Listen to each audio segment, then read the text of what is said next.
రక్షణ పరంగా కీలకం. అట్ ది సేమ్ టైం ఆర్థికంగా కీలకం. నికోబార్ ఐలాండ్‌కి పూర్తి స్థాయి డెవలప్‌మెంట్‌కి రూ. 72,000 కోట్ల ఖర్చు పెట్టబోతున్నారు. ఇందులో షిప్పింగ్ ద్వారా రెవెన్యూ వస్తది. ఎకనామిక్ యాక్టివిటీ జరుగుతది.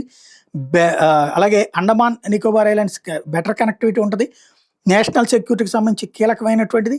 అలాగే ఫారెస్ట్స్, వైల్డ్ లైఫ్‌కి ఎట్లాంటి ప్రాబ్లమ్ లేకుండా మెరైన్ ఎకోసిస్టమ్స్ తయారు చేస్తున్నారు. ఇండిజినియస్ కమ్యూనిటీస్ అందరినీ కూడా కాపాడేందుకు తగిన ఏర్పాట్లు చేస్తున్నారు.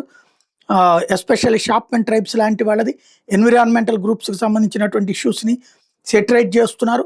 మెయిన్ అక్కడ ఒక ఇంటర్నేషనల్ ఎయిర్‌పోర్ట్ కట్టబోతున్నారు గలాతా బే దగ్గర. ఇది షిప్పింగ్‌కి సంబంధించి కీలకం. సింగపూర్‌కి కూడా అక్కర్లేకుండా ఇక్కడే మన దగ్గరే ఈ పోర్ట్‌లోకి దించుతారనమాట.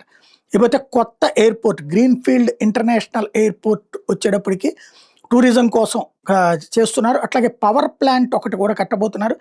Gas and solar based power plant కూడా తీసుకురాబోతున్నారు.